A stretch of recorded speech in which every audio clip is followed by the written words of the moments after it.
Welcome to K-Catalog.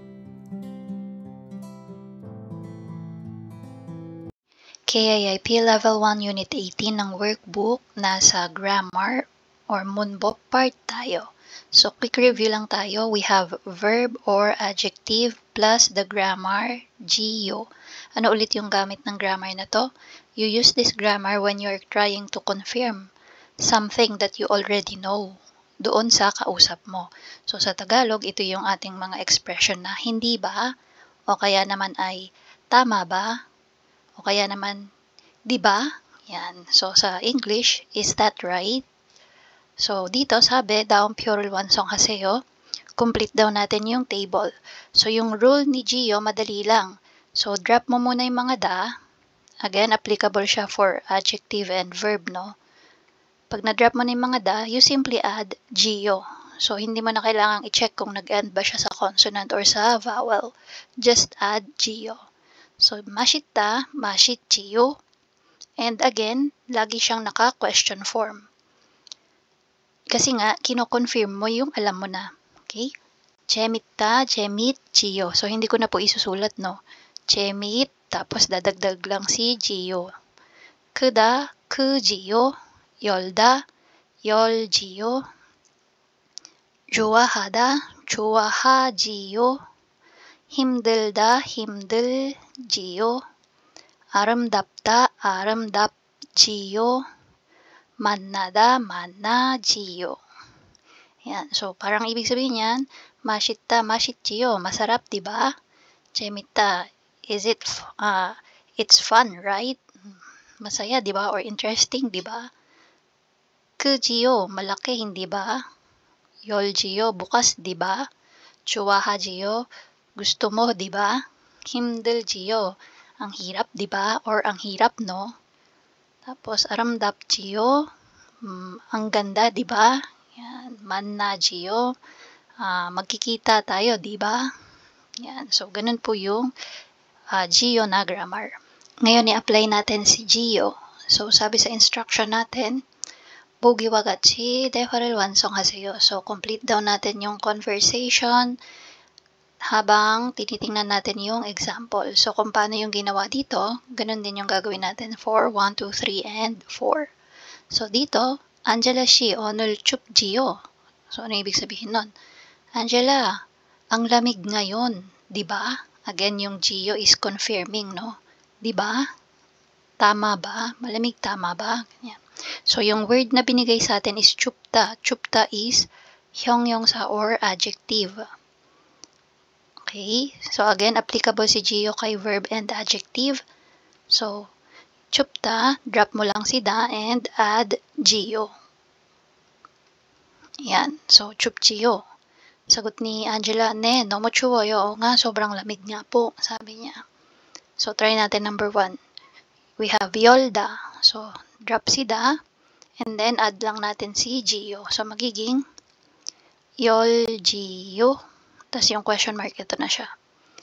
So, sabi ni Ga, 우체국은 오후 7시까지 열지요. So, ano yung sabi niya?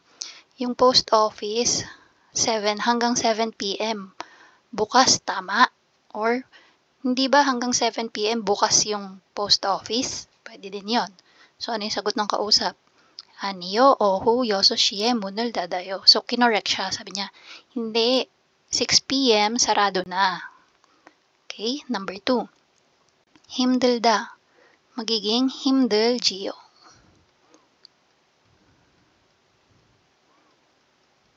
Okay, 감기에 걸려서 힘들지요. So, sabi niya, yung 힘들다 is hard or having a hard time.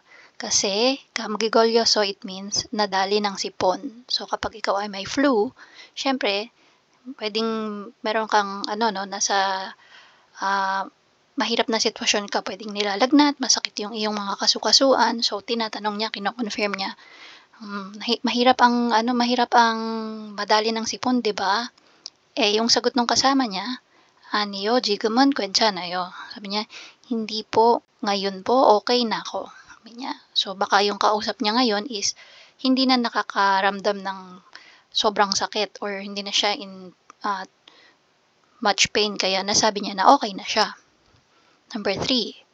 내일 고향에 가다 magiging gajiyo.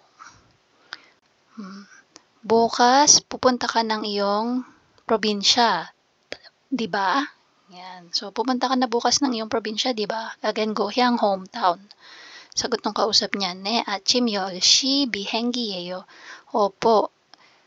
10 ng morning ang flight daw niya. Bihengi is airplane. So, ibig sabihin, yung time ng niya dapat sa airplane, pag sampa niya sa aeroplano ay 10 o'clock. Number 4, 우리 모임 장소가 blank. Tapos, 학교 앞 카페다. So, 카페다, yung da, matadrop yan.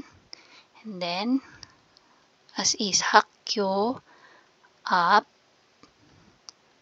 kape, tapos dadagdag mo lang si Gio. And again, yung question mark, ito na siya. Ano yung sabi niya dyan? 모임 장소. Ano ulit yung 모임 장소? Meeting place. So, sabi niya, yung meeting place natin sa cafe na nasa tapat ng school, di ba? Tapos, sagot ng kausap niya, oo, or opo, 6 o'clock mag-meet tayo. Sabi niya, yososhie manayo. Okay, so again, confirming, no? Tinatanong mo if tama ba yung nalalaman mo. Gio. Another grammar for level 1 unit 18 is si dongsa or hyongyongsa plus nende. So verb or adjective plus nende, and meron ding ende at saka niyende. Yan, so tatlo yan. Ito siya. Ende, niyende, and nende. Okay?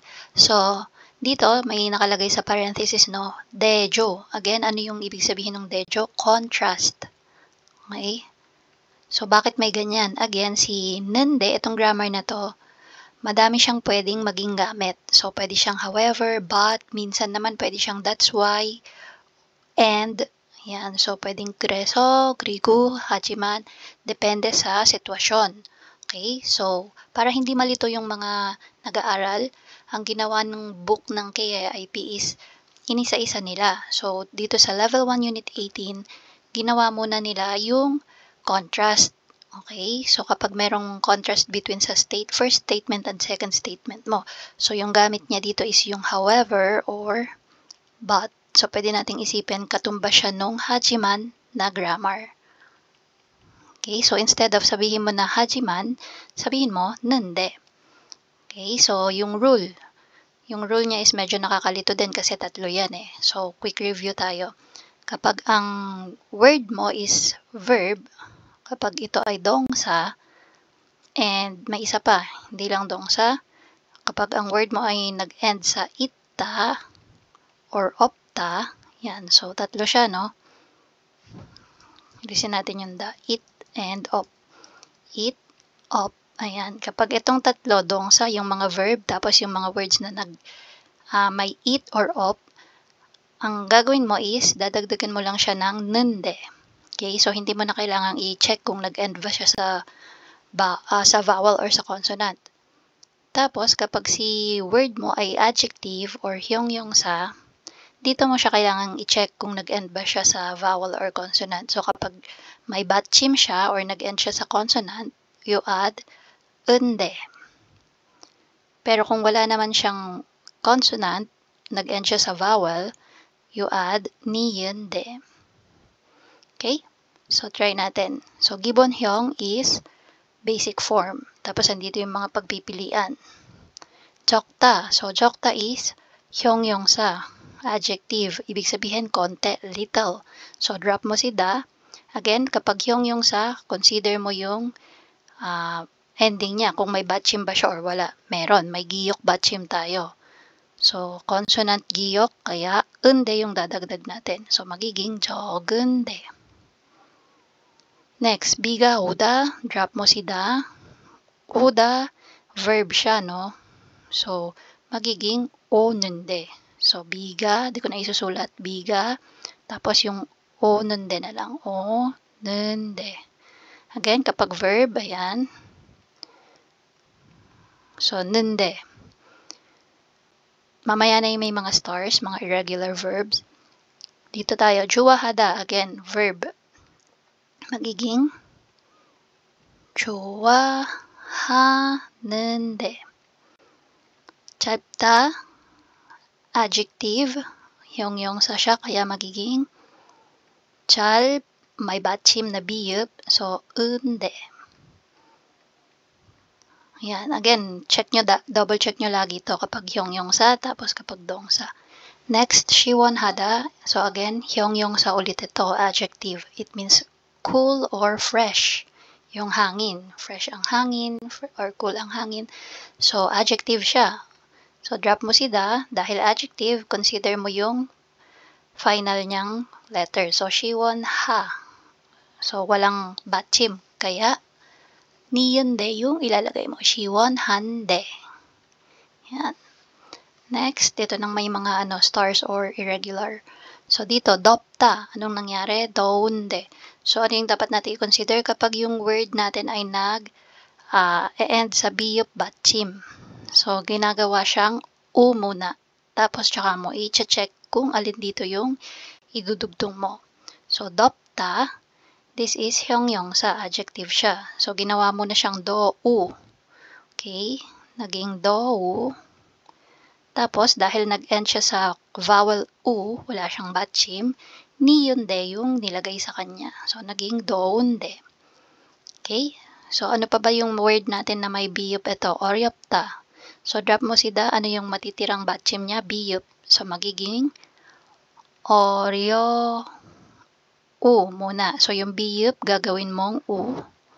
어려우. Tapos, wala ulit siyang 받침, kaya ni은데 ulit yung lalagay. So, 어려운데. Yan. Next one, gilda. Ito pa pala, 쉽다. Yung mga nag-end muna sa biyup.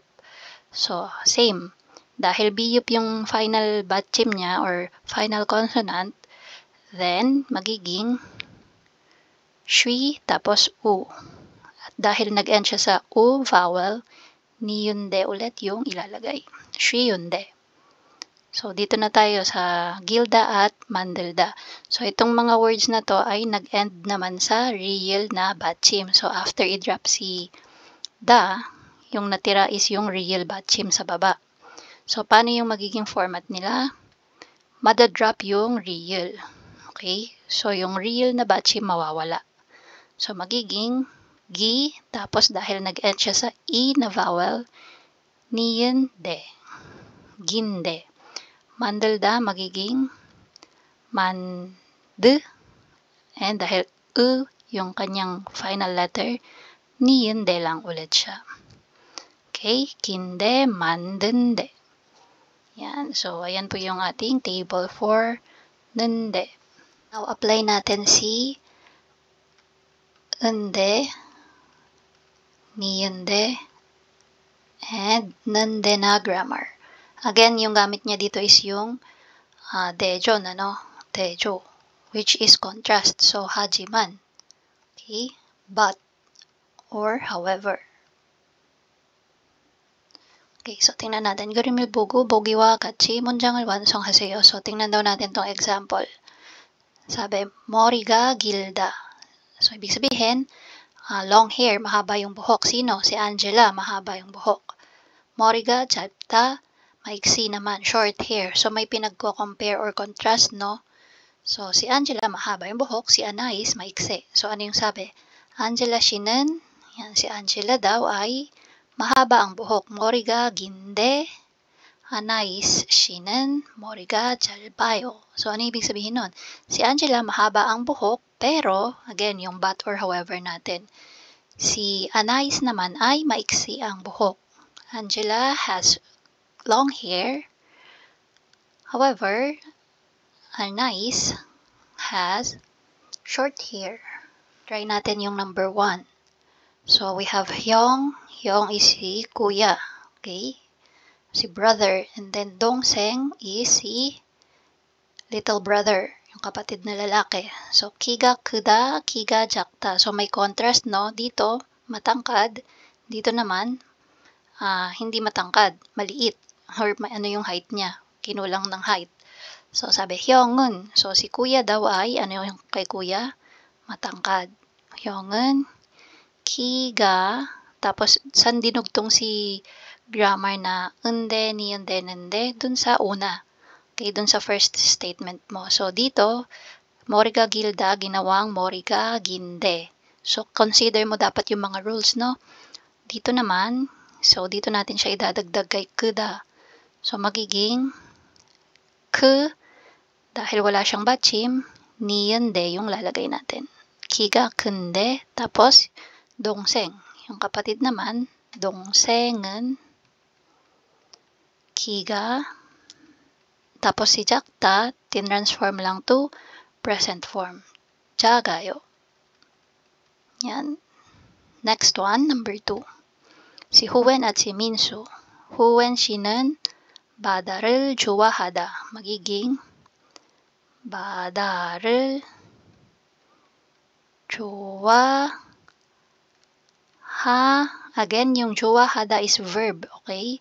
So, dongsa yan. So, dapat kapag dongsa, nende yung ilalagay natin. 좋아하, nende. Tapos si Minsu. Minsu 씨는 산을 좋아해요. Okay? 산을 좋아해요. Ayan. So, ano yung sabi? Si Huwen daw ay gusto ang dagat. Pero, si Minsu naman, ang gusto niya ay yung kabundukan. Okay, number 3. 한국 and Hoju. So, si 7월의 한국은, sabi, kapag July daw, sa Korea, ano yung sabi? 여름이다. Summer. Okay, so summer daw kapag July sa Korea. So, yung 여름 magiging 여름 i, so drop mo lang si da dahil nag-end siya sa i vowel niunde. 여름인데 tapos 호주. 호주는 겨울.